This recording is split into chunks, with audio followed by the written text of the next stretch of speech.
Hey guys, Mike here. So, oh boy, what a week we got coming up, and what a day on Friday. Again, another day, another all-time new high. Wait till I show you this one chart I showed members. I mean, it's crazy. This is something you rarely will see. And if you go back and look at the charts, you'll see what I'm talking about. But that's the kind of times we're in, right? It's the kind of times we're in. We got a bunch of economic data that came out, which of course crushed 10-year yield again. All right, but it didn't help out who? Didn't help out small caps. Didn't help out the high beta stocks. Once again, big money moved into where? They moved into those large caps, right? I'm going to show you what I'm talking about on that one. And then we'll go into quite a few things that are pretty dang important, actually. I'll show it to you because, yeah, your tax dollars are hard at work. Let me tell you, I'll show you what I'm talking about here. But you can see we ended up with getting the payroll numbers out, non-farm payrolls. Again, they're creating jobs, which is a good thing. But you can see when we go down the bottom right here, when it comes to the month over month, you know, one, they're getting revised down, first of all. Second of all, you can see, you know, again, you have to go back to what was norm, what's not. Down here at the bottom, you can clearly see those bars are less than the ones to the left from 2022, 2023, right? But look to the left, right? So this is kind of what we're trying to still get back to as norm. So it kind of looks somewhat normal. The real thing is, I'll get into, is what the government's doing, right? But of course, when you see this, what happened to the unemployment rate? It went up again, all right? So it goes up. 4.1 now, so we've gone from 3.6 to 4.1. If that was a stock, you'd say, "Ooh, look, it's bottoming out. It's starting to move up," right? You can see that kind of right here. This is normally what you would see going into a recession if we continue to go this way and stuff, because the economy definitely is slowing down. There's no doubt about that. And maybe this is, you know, way beyond my pay grade or intelligence or whatever, but, you know, again, when I look at this chart, the first thing that hits my mind after doing all the research saying, when you're going into an expanding where the market's going to make all-time new highs going on for like years and the revenue is going to grow, the unemployment rate's going down. You can see that in 2010 and 2020, right? You can see it at any point in time. I'll show this to you. But we're going up. And so maybe what people are talking about, maybe this is where AI is going to come in, right? It's going to replace us all, do the jobs, keep allowing these companies to cut costs and therefore make money and move up. Again, I don't know who's buying the products because AI don't get paid. But still, maybe that's what's going to happen. Let me know what you think. But when you look at these side by side, you can see non-farm payrolls, obviously creating less jobs, getting revised down all the time. Unemployment rate going up. Here's the crazy part. It would be much, much worse right now if it wasn't for the government spending our tax dollars, hiring people they don't need. And you can see the government, man, I've showed you this before, they are like the biggest hire out there. And not only are they hiring people, you can see what's really abnormal is when you look at the open jobs, right? You can see normally private jobs lead the job openings. Look at this right here. Look at this big gap, this divergence between private payrolls and government. Government's at the top. Normally that is not the case. And it is not a good, healthy thing for an economy either to have the government. Remember, we're not supposed to be living in a socialistic society, right? It's supposed to be a republic, a democracy, and all that stuff. And all the big companies will be leading the way, and the small companies. Instead, the government's out here just blowing our tax dollars, right? Hiring people they definitely don't need, and especially look at those job openings. Come on, man. But again, what do they see? They see this right here. See that dude right there? He ain't gonna be at Amazon much longer. He knows it. Look at all these robots. This is just Amazon. You see what Tesla's rolling out, all right? I mean, you thought Tesla's only on robots? No, they got robots here. Look, that used to be a person. That used to be Jimmy and Susie right there. No more Jimmy and Susie, right? You know, I gotta ask, if you work at Amazon, let me know about this. But I swear, anytime you see a human being, don't you know these guys are realizing like they're done for? You know, looking at all these, I show you the number, the increase in robots and stuff they do there. And I gotta think, if I worked there, I'd just be looking around going, man, like this lady right here, she ain't gonna be there for much longer, because that's you right there. All right, that was Susie. Susie's gone. Here comes the robot. Don't get paid. Don't get sick, don't need benefits, nothing, right? So maybe that's why the government's doing what they're doing. I think that's what they're doing, because imagine if they weren't doing what they're doing, boy, where we would be at on the unemployment rate. Now, this is the crazy chart. Look at this right here. This is the S&P 500 share of members. Look, this is an hourly chart. You do not see a red candle on an hourly chart going all the way back to Tuesday's lunch. You can zoom back in this thing. You'll be hard-pressed to find that anywhere on the S&P. Hard-pressed. I mean, but that's how crazy, because the Qs is the ones leading the way, and I even showed that even the Qs have some red hourly candles, but the S&P just, nope, straight up. Right here you kind of go, well, maybe, but then you go, oh, no, that was only like 1.5 days or something. So, you know, it's nuts, but that's the kind of stuff we see, right? It's always some new chart just blows your mind right there. But you can see why. I mean, the Q's and S&P, right? Here's Apple. What are they doing? Broke both trend lines in price discovery now. No resistance. Microsoft, no resistance above. Another new all-time high. Google, broke that trend line we talked about. Another new all-time high for Google. Then you got Meta joining the party. Boom, there's the old all-time high. Again, price discovery. No resistance above it right here. Of course, you have Amazon. Shortly, it set an all-time new high and then came back down right there around 199. Amazon right here, you can see it's just been stair-stepping, by the way. And so trying to base out, trying to set out some support at the bottom right there. But really, we'll see how long 200 is going to hold when they got that event coming up this month. Now, NVIDIA, that's the great thing. They're doing this without NVIDIA. NVIDIA was red, right? And again, it just continues to sit here and consolidate, right? And so that's a plus for the market that it can do it without one of the biggest drivers right here. Of course, the other semiconductors have been driving it for sure. But this right here, again, it has these two anchor VWAPs on it, one from the high, one from the month of last month where it just kind of kept holding. But again, it's just in this area right here, right? Between like 118, 123 was, then it broke back higher. So you can see it's not like it's bearish or anything, right? It's not setting new lows or anything. And it's actually, if you're an NVIDIA bull or bullish, like consolidation is a good thing, as long as that's what it is. So, you know, because if it breaks above it and then tries to come back down, it actually has some support, right? It would have to try to break through. The other thing is, again, let these moving averages catch up, man. It ain't touched 200 in forever. But again, the closer those moving averages you get, the better that actually is, the less stretched it is. Now, Tesla, again, they can keep pushing up. They want to keep pushing this one up. I would say, again, look between 255, 260, somewhere in there. You can see right there, again, it's been a huge, huge move.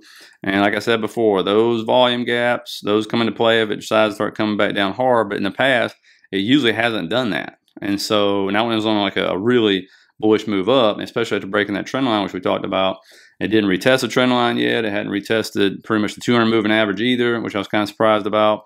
And so, again, if we start to show weakness and consolidate, testing that trend line would not be a bad thing, that's for sure. And so keep that in mind. So that's around like 230, 233 right there if that happens. But this is why I told you it's really hard to try to figure Tesla out, because as long as that option market sits there and keeps pushing this up and we keep seeing call sweeps roll in and all that good stuff, and it finally took a break on Friday, by the way. That's why it didn't go parabolic or anything, you know, because people were finally taking profit. You know, that's your problem, all right? So just keep an eye on Tesla right there. Now, QQEW is another one, all-time high right here. We talked about this one, finally broke above that one. So now that one has no resistance if other stocks start joining QQQ, which is definitely the leader. Now, Bitcoin, we talked about this one for a while here, and I'm going to get botted again because every time I mention crypto, I get crypto botted in the comments. But we had put this fair value gap for a long time in there, finally came back down, came right into it, bounced back up, right? And I like to keep things simple, okay? So when this thing moves to me just like a stock, when I look at it, I understand it's more parabolic and everything, but I'm looking at where liquidity is, where can it grab liquidity, where can it go? And you can see those little squares, those are fair value gaps, okay? That is the imbalance between buyers and sellers. That's why those are left behind, right? And you can see when it comes up in there, came down here, and again, I like trend lines too. So came back in there, bounced off the trend line, came back up in this fair value gap right here, which is actually a weaker fair value gap. Came back down, again, broke through the trend line, which is not good, came back down, and finally hit that fair value gap, and then bounced. That's where you usually have reactions. That's what you're looking for. It won't test you and tell you if there's a bottom, but when you're looking for a reaction to see if you're going to get bounces, that's what you want to look for, okay? What else did it do? It broke the 200 moving average. Well, that's not good, okay? So, again, what's causing this on Bitcoin is, I'm going to read through this. And again, I always tell you, I'm not a Bitcoin expert, but I know how to read, right? So Bitcoin sank for a fourth straight trading session on concerns about potentially selling by governments, creditors of a failed exchange, and beleaguered crypto miners. And if we come down, you'll see exactly what I'm talking about. Administrators of the failed Mt. Gox exchange are returning an 8 billion hoard of Bitcoin to creditors in stages.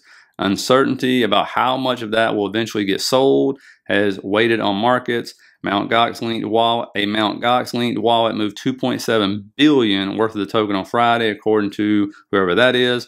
There were also signs that German authorities are preparing to sell some of the 50,000 Bitcoin they seized earlier from online criminals. Bitcoin miners, meanwhile, are under pressure to unload tokens to cope with evaporating profitability. That's probably not, maybe not the major ones, but there's a lot of crypto miners out there. And so that could be what obviously is giving pressure on to Bitcoin. But I'll tell you one thing to watch out for, and it's this right here. On the weekly chart, you pull up the 21 moving average, and we're below it now. Okay, but if you go back, let me get rid of some of the stuff on the chart. It kind of foretells or foreshadows what could happen. So when it breaks down through there, this is what you want to see. You want to see it come back up, retest, and keep going, right?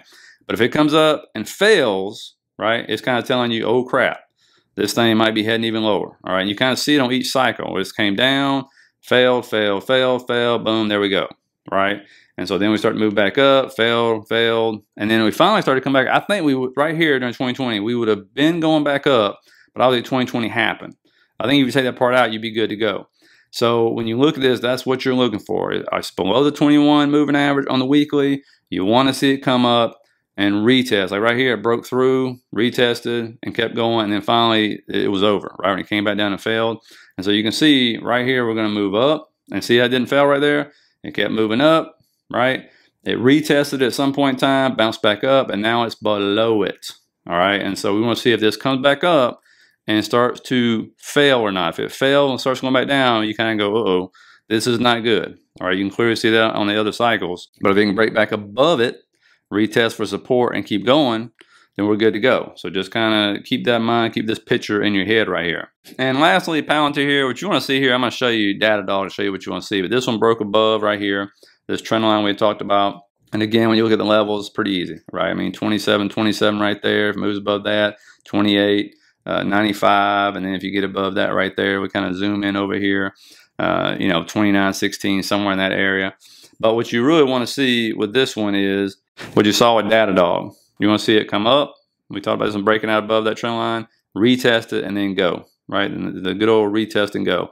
So if you can get that, that's what you want to see. If you're a big Palantir bull right there, that's what I want to see at least. So again, and then start breaking above levels, right? You see the levels, it's already broke one, it got up to here, it stalled.